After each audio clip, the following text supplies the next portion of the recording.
Welcome to Hub History, where we go far beyond the Freedom Trail to share our favorite stories from the history of Boston, the hub of the universe. This is episode 327, A New Front in the War for Boston. Hi, I'm Jake. Over the past few episodes, we've seen how Massachusetts troops drove the British back from Concord and Lexington to Boston, then created elaborate siege lines that kept the redcoats bottled up in the city, while the Americans controlled the surrounding countryside. By the time May of 1775 rolled around, the siege had become a stalemate, with neither side gaining ground, neither side suffering huge numbers of casualties, and neither side willing to give up an inch. 250 years ago this week, the focus of the war shifted from land to sea, with the British leveraging an immense tactical advantage that their navy gave them and projecting power on the ocean and all along the coast. To try to offset the hardship of the American siege, the British used this naval power to find food in the Boston Harbor Islands. First on Grape Island, near today's Weymouth and Hingham, then at Noddles and Hog Islands, which form most of today's East Boston. At Grape Island, the Americans put up a spirited but mostly ineffective defense. But the skirmish that we remember now as the Battle of Chelsea Creek became an important turning point for the Americans. This was the first operation where soldiers from different colonies worked together in a coordinated effort. The first time the rebellious New Englanders used artillery in battle, and the first time that the Americans engaged and actually captured a British warship. But before we talk about Boston's Forage War, I just want to pause and say thank you to the listener supporters who make it possible for me to make Hub History. One of the best things about podcasts is that they're free to listen to. I know I have a list of about 24 shows that I'll never miss an episode of, and you probably do too. Unfortunately, while podcasts are free to listen to, they're not free to create. I'm a completely independent podcaster, so I don't have to worry about paying anyone to help with researching or editing the show, but unfortunately that means I have to do all the work myself, and I don't have the resources of a museum or a historical society to fall back on. For expenses like web hosting and security, podcast media hosting, research databases, automated transcriptions, and our audio mastering, I rely on you, the listener. Our core group of listener supporters commits to paying $2, $5, or even $20 or more each month on Patreon to offset the ongoing costs of making the show.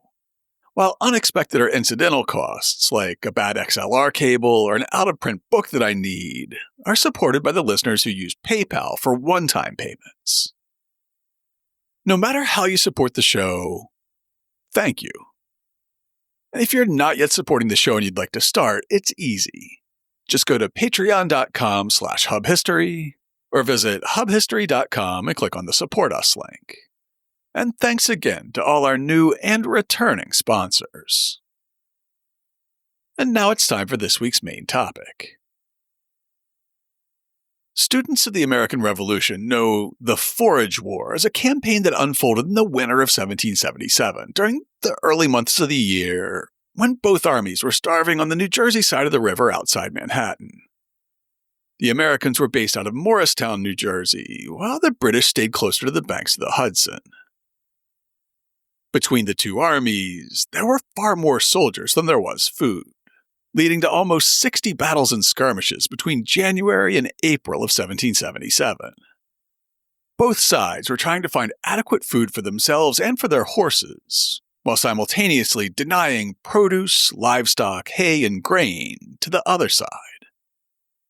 Without retracing too much of the ground that we've covered in the last few episodes, that's the exact situation that Boston found itself in May 1775.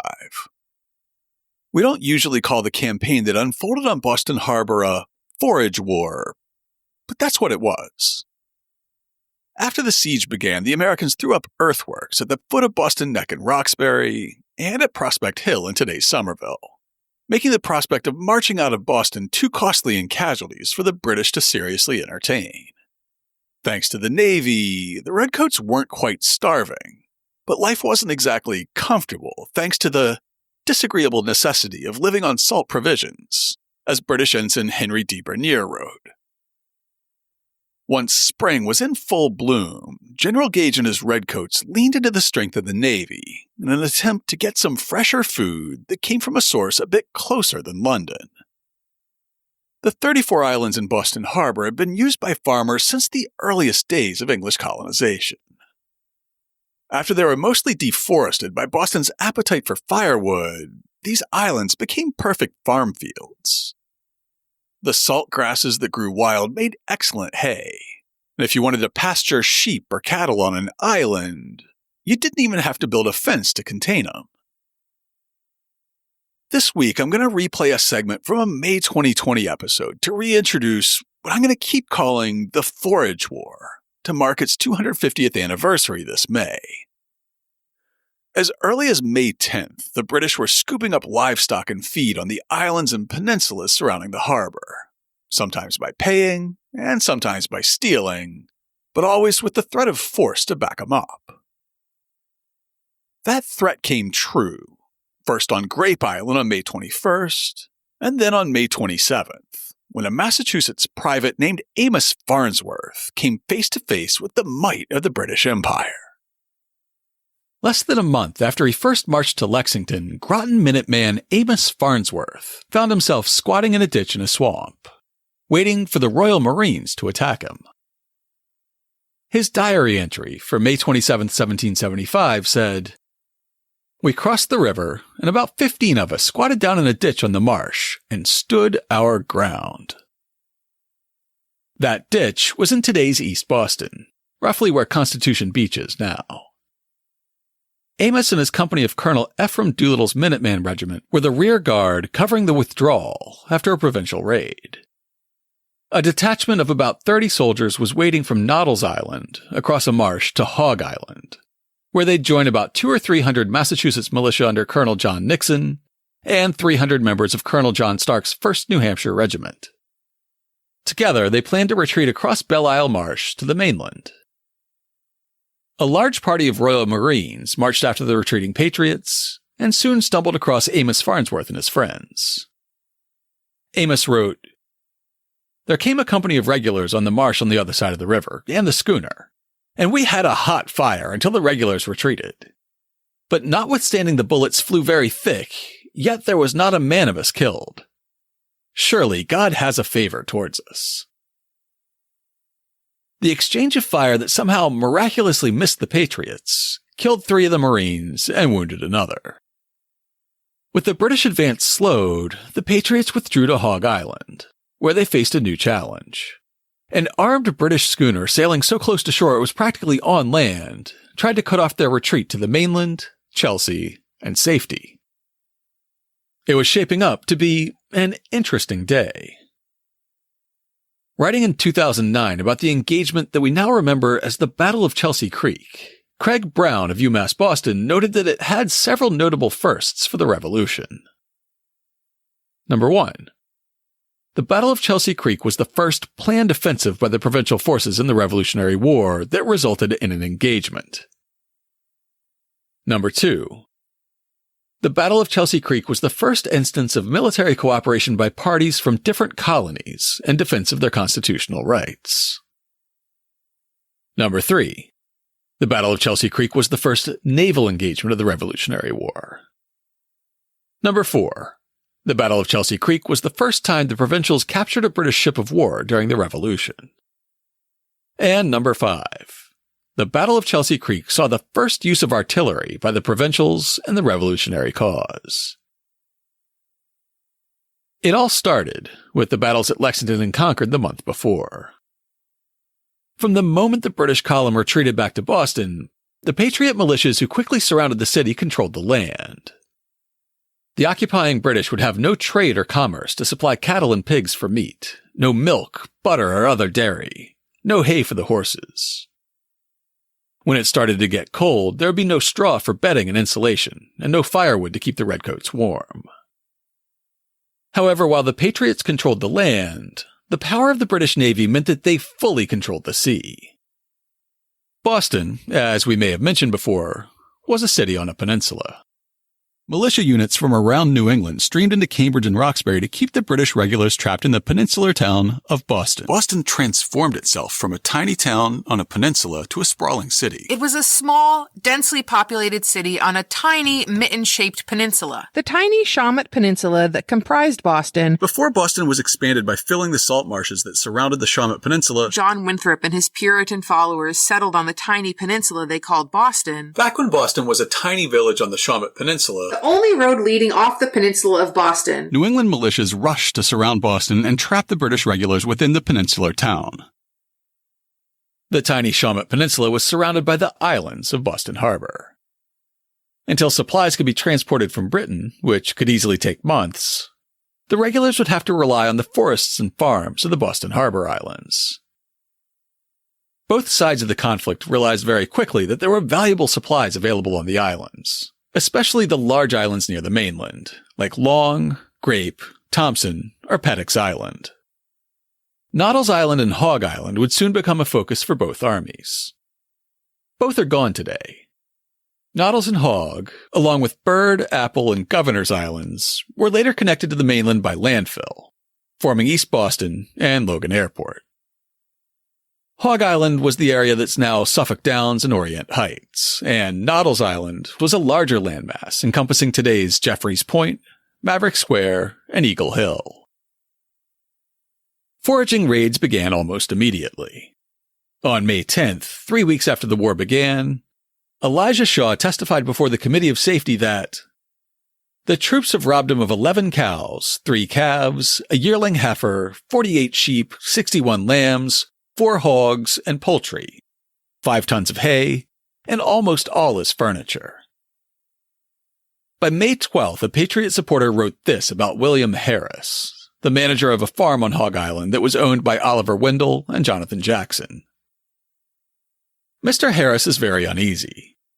The people from the men of war frequently go to the island to buy fresh provision, and his own safety obliges him to sell to them. On the other hand, the Committee of Safety have threatened if he sells anything to the Army or Navy, that they will take all the cattle from the island, and our folks tell him that they shall handle him very roughly. Just days after that was written, the Massachusetts Committee of Safety, which organized the war effort during the early months before the Continental Army was created, resolved on May 14th that all the livestock be taken from Noddles Island, Hog Island, and Snake Island, and from that part of Chelsea near the seacoast, and be driven back. Back, that is, away from the coast. Colonel Stark's regiment from New Hampshire was tasked with providing security and support for this effort, but he was forced to admit that his men didn't yet have sufficient supplies to take on the mission. While the Committee of Safety debated what to do next, the British acted.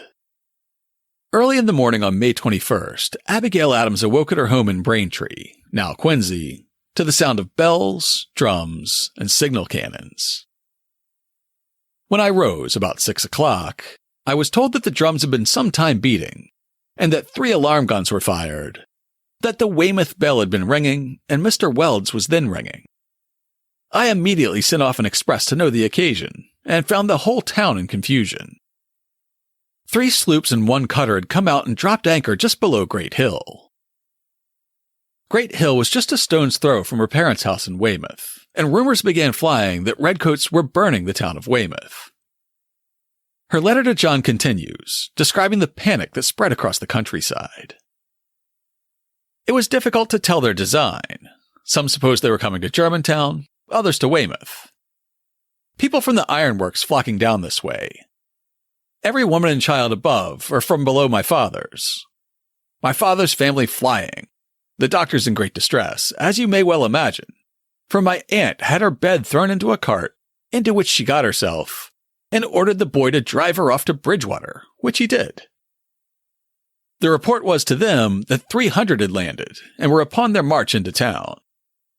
The alarm flew like lightning, and men from all parts came flocking down till 2,000 were collected. But it seems their expedition was to Grape Island for Levitt's hay. Elijah Levitt was a Hingham loyalist who farmed on Grape Island, just off the point of land at the mouth of Back River, near today's Hingham shipyard. It's not clear whether he was planning to give the redcoats his hay, or whether he was selling it to them. but his neighbors on the mainland weren't too pleased. The militia began firing at the landing party that was actually closer to 100 strong than 300, from a spit of land that's today home to Webb Memorial State Park, as described in an article in the New England Chronicle. The people of Weymouth assembled on a point of land next to Grape Island.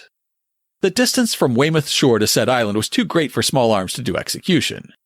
Nevertheless, our people frequently fired. The fire was returned from one of the vessels with swivel guns, but the shot passed over our heads and did no mischief. Matters continued in this state for several hours, the soldiers pulling the hay down to the waterside, our people firing at the vessel, and they, now and then, discharging swivel guns.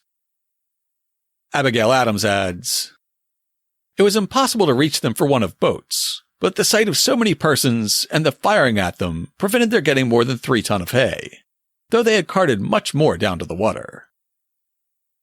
After a few hours of ineffective fire on both sides, the tide turned, and with it, the tide of battle, as chronicled in the New England Chronicle. The tide was now come in, and several lighters which were aground were got afloat, upon which our people who were ardent for battle got on board, hoisted sail, and bore directly down on the nearest point of the island. The soldiers and sailors immediately left the barn and made for their boats, and put off from one end of the island, whilst our people landed on the other. The sloops hoisted sail with all possible expedition, whilst our people set fire to the barn and burnt 70 or 80 tons of hay, then fired several tons which had been pulled down to the waterside, and brought off the cattle. In his diary, British Lieutenant John Barker of the King's Own Regiment said what was on everyone's mind. It was surely the most ridiculous expedition that was ever planned, for there were not a 10th part boats enough, even if there had been men enough, and the sloop which carried the party mounted 12 guns, but they were taken out to make room. Whereas if 1 or 2 had been left, it would have effectually kept off the rebels. British regulars and American militia did exchange fire, but with no injuries on either side, so calling what happened on Grape Island a battle would be a stretch. It was, however, a wake-up call to the Massachusetts Committee of Safety. On the 24th, they passed a resolution that essentially said that they would stop waiting for the farmers on Noddles and Hog Islands to do the right thing, and instead, they'd send militia to clear the islands. General Israel Putnam was elected to plan the raid, and he recorded over a decade after the fact that it was unanimously agreed among the general officers that it was absolutely necessary to remove the stock and effects from said island in order to prevent the enemy receiving any supplies of provisions. And accordingly, a party of troops were detached for the above purpose and put under my command. Old Putt was a veteran of the 7 Years' War and Pontiac's Rebellion, having served with Rogers Rangers in both wars. When the Revolutionary War began, he was 57 years old, but as soon as word of the Concord fight reached his Connecticut farm, he walked away from his plow and rode straight to Cambridge, leaving word for his regiment to follow as soon as they were able. Now he would assemble a raiding party and send them on their way, but he wouldn't personally join the fray until it was clear they needed help. Unfortunately, secrecy was not exactly the rebels' forte at that point.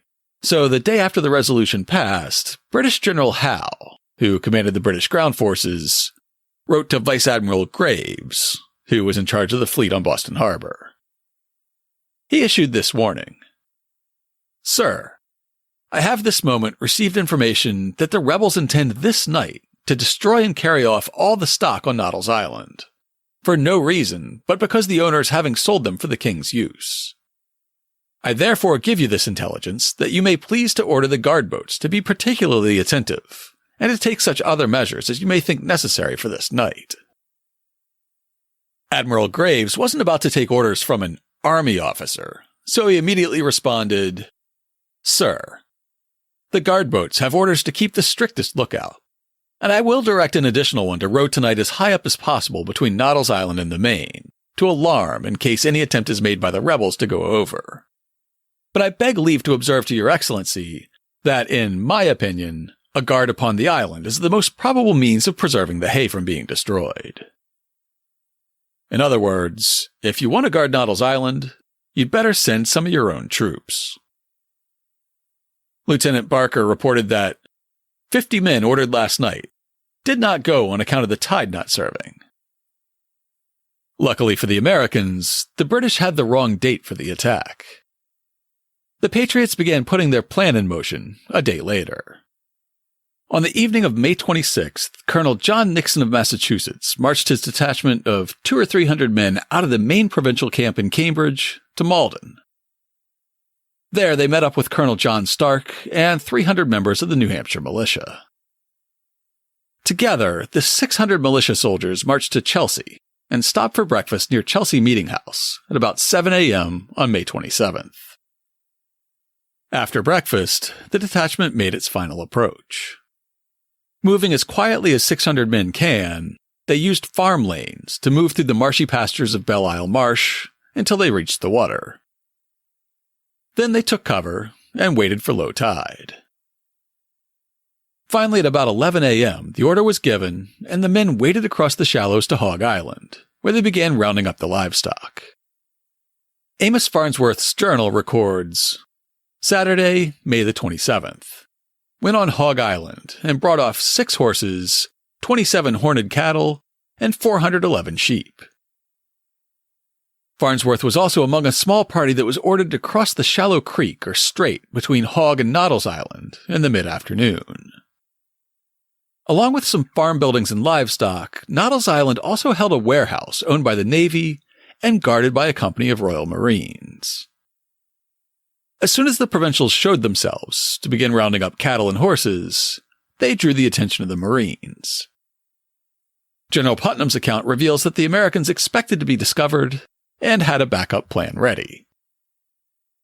And upon our entering upon the island for the purpose aforesaid, the enemy discovering us made such a continual fire from their shipping that it was impossible to remove the grain, provisions, liquors, and other stores that were in the houses and cellars next to the enemy's ships.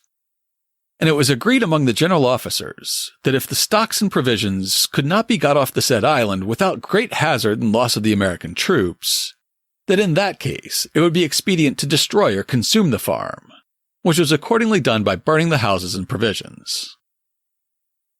British Lieutenant Barker described how the smoke now rising on Noddles Island quickly drew British attention and then British reinforcements. About 40 of the rebels came to Noddles Island expecting to meet with hay to destroy. They set 2 houses on fire and began killing the cows and horses, which, the admiral seeing, immediately dispatched the Marines from the men of war to drive the rebels away, and at the same time sent some boats and an armed schooner around the island to intercept them. The Admiral Barker referred to was Vice Admiral Samuel Graves, the commander of all British naval forces in North America. When he got word of the rebel movements on Noddles Island, he decided to send Marines, a dozen or so longboats, and the armed schooner HMS Diana. The Diana was still a new ship, having been built the year before and just purchased by the Navy in January 1775. Graves had praised the ship as so exceedingly well built that she is allowed to be the best vessel of the kind that has yet been in the King's service. After purchasing it for the Navy, Graves had it fitted with 4 6-pounder cannons in the regular gun ports, as well as a dozen or so lighter swivel guns mounted on deck. The Admiral then appointed Lieutenant Thomas Graves, previously the second-in-command on HMS Lively, to command the Diana. If that last name's familiar, it's because the lieutenant was the Admiral's favorite nephew.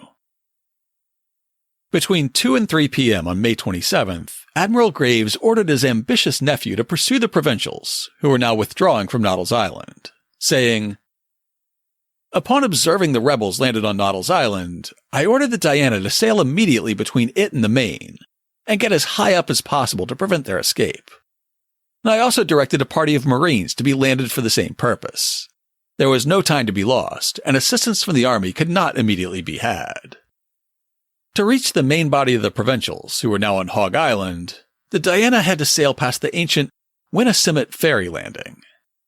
There it came under fire from a militia company tasked with watching for British raiders and infiltrators, but they did little damage to the ship as it cruised by.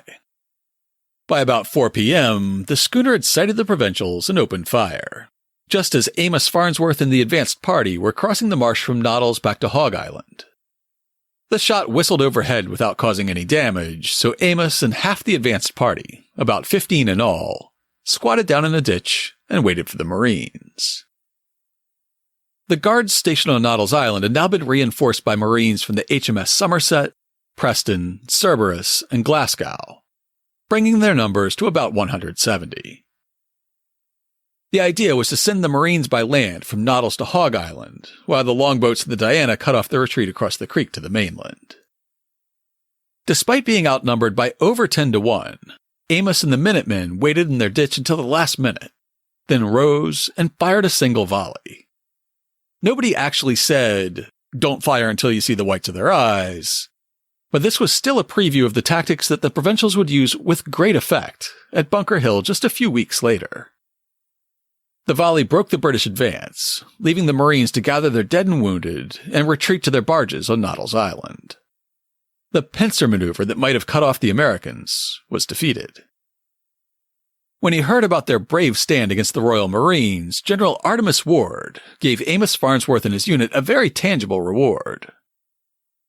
The general much approves of the vigilance and courage of the officers and soldiers under the command of Colonel Ephraim Doolittle in the late action at Chelsea, and has ordered 2 barrels of rum to be dealt out to them in equal portions for their service.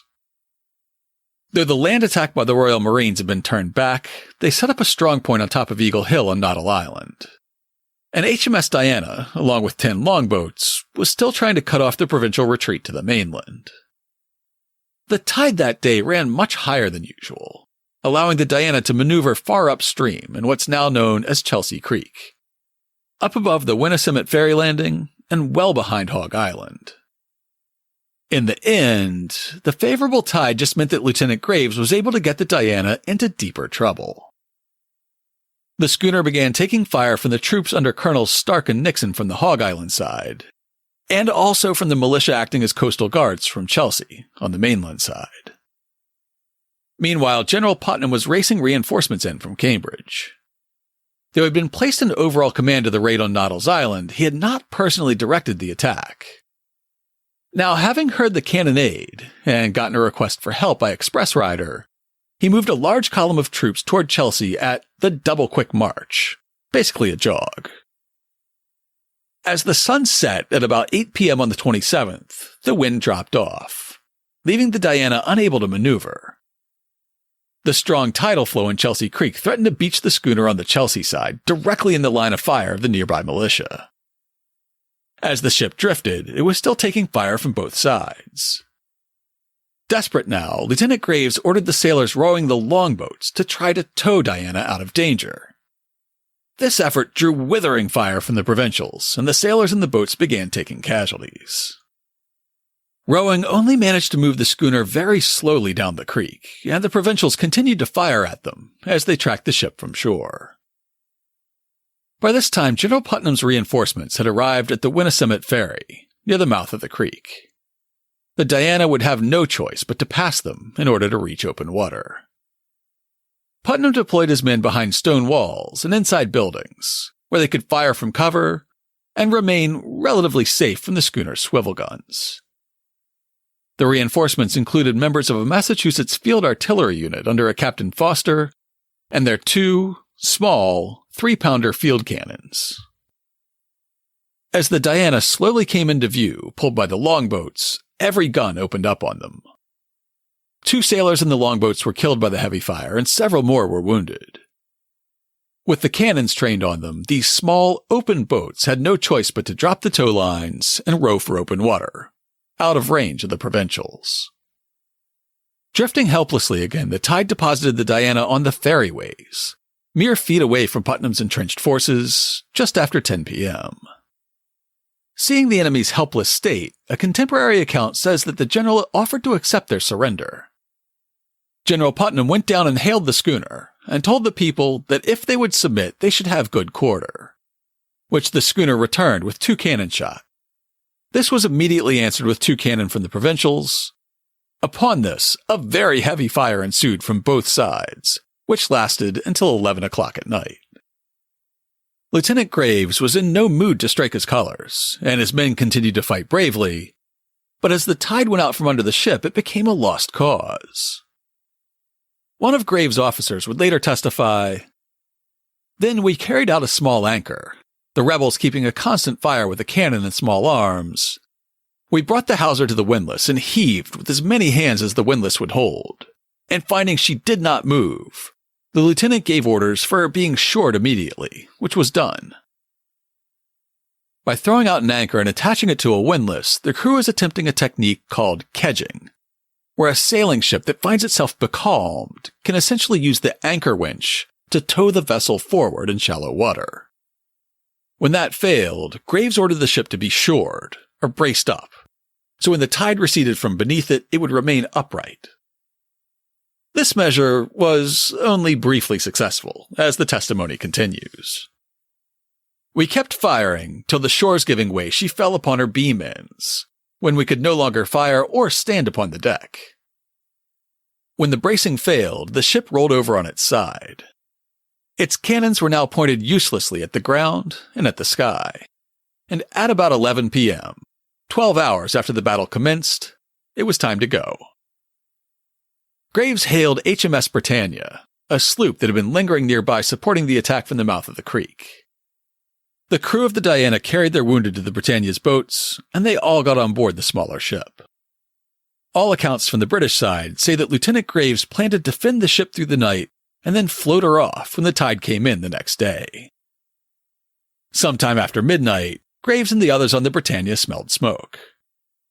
After plundering the Diana of everything useful, including her cannons and swivel guns, rigging and sails, ammunition, money, and the sailors' personal effects like clothing, a dozen provincials used the cover of darkness to pile a large quantity of hay and straw under the bow of the schooner and set it on fire.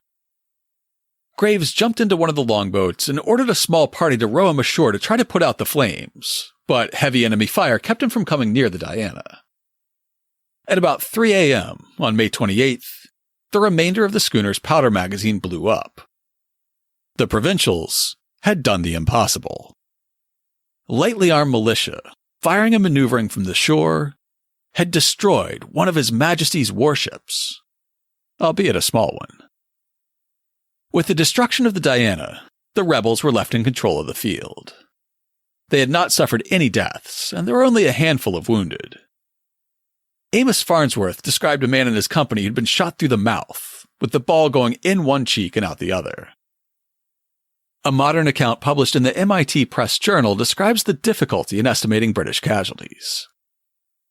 Losses for the entire action were extremely light: 3 provincials wounded, 2 British dead, and several wounded. Although the American statistics are reliable, some tantalizing evidence suggests that the British underreported their casualties. A Maine ship, en route from Falmouth to New York with a load of spars, was detained at Noddles Island during the 27th and 28th of May conflict. After the fighting stopped, the vessel's captain related, "The Britannia came in and tied up to the wharf. He was shocked to see the blood running out of the scuppers and a number of dead and wounded lying on the deck." A denizen of Boston recorded that 10 regulars were buried there last Sunday evening, May 28th, who were killed in the engagement. But more had succumbed.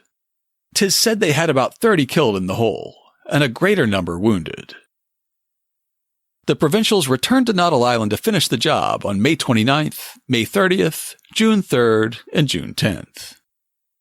When the raid on May 29th began, the Royal Marines still held the top of Eagle Hill, but they were quietly withdrawn as the raid commenced. During the subsequent raids, British ships lobbed a few shells at the provincials, but made no other attempt to oppose them. Noddle Island would remain a sort of no-man's land for the remainder of the siege, with neither side establishing a foothold. The British would keep staging foraging raids for several more months, at least until the weather turned cold again, but the later raids never approached the scale of their early efforts. Their most successful effort later in the year was probably a November raid on Leechmere's Point in Cambridge, which is near the location of today's Cambridgeside Galleria Mall. In that case, about 400 redcoats landed at a riverfront farm, but the Continental response was quick and decisive, killing 2 of the British troops and driving off the rest after they had rounded up a mere 10 cows. For the most part, the American strategy of rounding up the livestock and carrying off the hay was successful. By the time that winter returned to Boston, there were no cattle and there was no hay along the seacoast. And that's when the hard times in Boston truly began.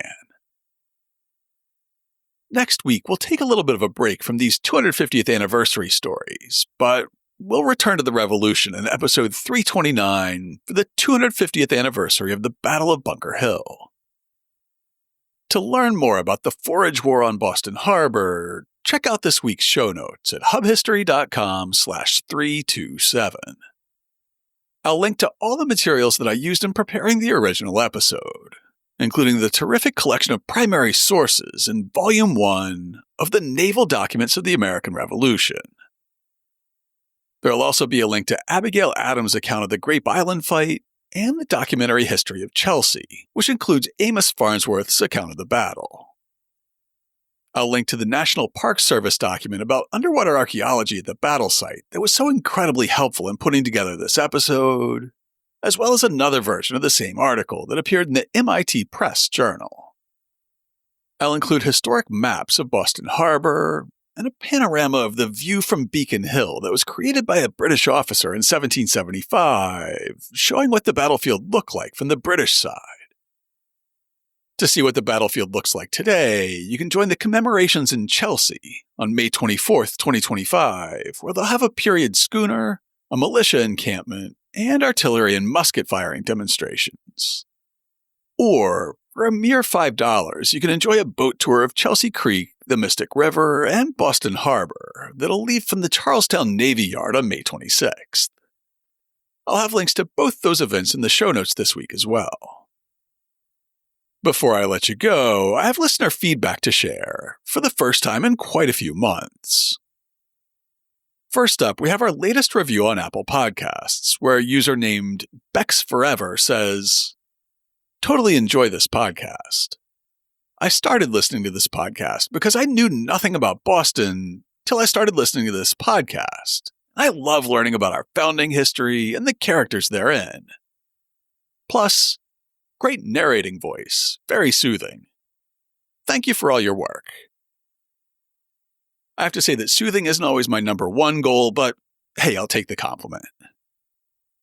I had a long email exchange with a listener named Scott about episode 322, the one where I interviewed Elena Palladino about the Quabbin Reservoir. I'm only going to read some snippets of it here, but he brought a different perspective on the Quabbin project than most Bostonians would. Hi, Jake. I'm a longtime listener of the show and really appreciated the recent Quabbin episode. I was raised in Springfield, and my family often did go to the Quabbin, really the park part. My mom liked to do picnics there, and my brother and me used to roll down the dike, although at that age I didn't even understand what it was. Listening to the podcast, I rarely get something from when I was a kid, like some of the native Bostonian listeners do.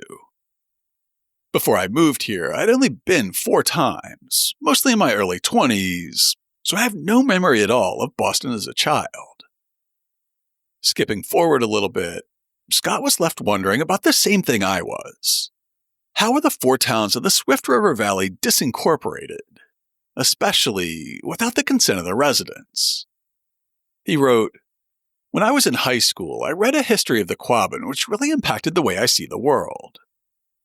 It seemed like a failure of democracy to me, where the majority could destroy the minority completely. Towns feel like something to me which have a fundamental right to exist. I also don't understand how these towns were ever disincorporated legally. For many years, I lived in East Boston and enjoyed Quabbin water myself. Between coastal flooding and high prices, I decided to go further north to Lynn, which gets its water from the Lynn Woods. It's still pretty good, but not as good as Boston. I appreciate the sacrifice of the Swift River Valley too, but I feel like there must have been another way without such a high price." In our next round of emails, Scott actually did me one better. He reached out to the experts to try to get an answer to our shared question about how these towns were dissolved. I was curious too, so I asked the law library at the State House about the Quabbin. The link below, which I'll include in the show notes this week, goes to a page that links to the exact text of the law that created the MWRA in 1926. That doesn't address it totally head-on, but it does say in the law that all the land can be acquired by eminent domain by the state. Scott goes on to cite 3 more laws. 1926, Chapter 375. This was the law in the email below that says that the land can be taken by eminent domain, but doesn't talk about disincorporation. 1927, Chapter 321.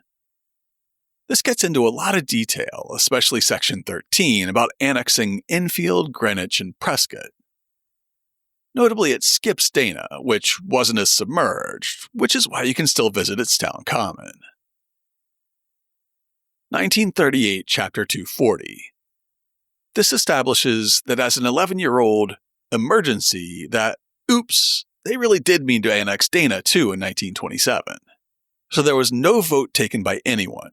It was all accomplished by laws at the legislature. If you read these laws, especially the 1927 one, they scream government overreach to me. I think there's a more fundamental question here about what is the legal status of a town. Is a state the fundamental unit which then chooses to divide up its land into towns, or do towns band together to make a state? In some states, they have unincorporated areas in county land, but that's very uncommon in New England. Vermont and Maine have gores, which are generally not inhabited, so they're not towns, and have no government. But I think they get treated like towns in some respects. I've also heard of towns that are set up oddly, where a town surrounds and coexists with a city, like Groton, Connecticut, or Barre, Vermont. My guess would be that states are fundamental and can tell towns what to do, including not to exist anymore. I'll include links to all the legal resources that Scott turned up in this week's show notes. I'm incredibly grateful to have listeners like Scott who go the extra mile in solving our history mysteries. I'll include links to all the legal resources that Scott turned up in this week's show notes. And I'm incredibly grateful to have active, engaged listeners like Scott who'll go the extra mile and solve our history mysteries. I also got a long and thoughtful email from a listener named Rob, reflecting on episode 314, which was about the 1998 murder of Rita Hester in Alston. I've edited this one down a bit too, but it was reassuring to get this feedback on an episode that I really struggled to strike the right tone with. Jake, longtime listener, second-time emailer. I'm sitting here trying to put down my toddler son, avoiding the national news for my own mental health, and fretting over the world he and the clump of cells we just found out will be his younger sibling. We're still a few months away from telling family, but the news keeps threatening to burst out of me, will inherit. Sidebar, congrats, Robin family. I'm also catching up on the podcast. I just started the Remembering Rita episode and wanted to thank you for a few things. I'm a cis man and a public high school teacher, and your earnestness around the topic of dignity and language put words to something that I've always struggled with. Something to the effect of the old Red Green show saying, I'm a man, and I can change, if I have to, I guess. Another side note. I'd never heard of Red Green, but apparently it was a Canadian sketch comedy show that ran in the 90s and closed every show with this man's prayer. All right, men, bow your heads for the men's prayer. I'm a man, and I can change if I have to, I guess. Rob's email continues, I've had several trans students come through my classroom over the years. I'm withholding some details here that somebody in his school might be able to use to single somebody out, but he talks about the challenges of supporting high school students who struggle with their identities. Again, Rob continues, I have friends and people whose media productions I enjoy who can be absolutist in their sense of righteousness, wherein there's always a correct course of action that's always possible, and any less is an indictment of one's character. I feel like their take would be one of bluntness. Just ask them. To have someone whose podcast has brought me such joy and deepened my knowledge of the place I've called home nearly every day of my life be so honest about the fact that, try as you might and care as you do, the potential for unintentionally offensive imperfection as a fact of life was a refreshing moment of humanity in a sea of hyperpolarity. For all of that, thank you. I try to patronize podcasts with the most need, and yours is the only one that I've never second-guessed. I hope your year is starting well. Rob. I really appreciated that email from Rob because I do always want to treat people respectfully. I want to address people as they prefer to be addressed, but I'm a middle-aged white guy in Hyde Park, so I'm sure that I get it wrong sometimes. From Rob's message and from the lack of notes saying that I had insulted Rita's memory, I guess I got this one more or less right, and I remain very glad that listeners are willing to give me the benefit of the doubt on this. I'll close this feedback segment with an email from Wells. Wells wrote to pitch me on an interview that really had nothing to do with Boston history, but I'll take the compliment that he paid me just the same. Reacting to episode 321 about the British spies who surveyed the Boston suburbs before Lexington and Concord, Wells wrote, I recently listened to your fascinating episode on General Thomas Gage and the brave Patriot counterintelligence. Your ability to weave detailed narratives around historical events is truly impressive. I'm sorry that the interview didn't work out, but I'll take the flattery.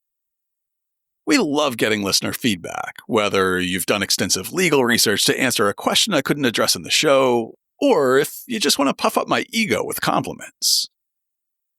I'm happy to hear your episode suggestions, factual corrections, and alternate sources that I missed. If you want to leave me some feedback on this episode or any other, you can email podcast@hubhistory.com. I still have profiles for Hub History on Twitter, Facebook, and Instagram, but lately, I mostly post and interact with listeners over on Blue Sky, where you can find me by searching for hubhistory.com. I haven't been as active on Mastodon, but if you're on there, you can find me as @hubhistory@better.boston. The simplest way to get in touch with me is just to visit hubhistory.com and click on the Contact Us link. While you're on the site, hit the subscribe link and be sure that you never miss an episode. If you subscribe on Apple Podcasts, please consider writing us a brief review. If you do, drop me a line, and I'll send you a Hub History sticker as a token of appreciation. That's all for now. Stay safe out there, listeners.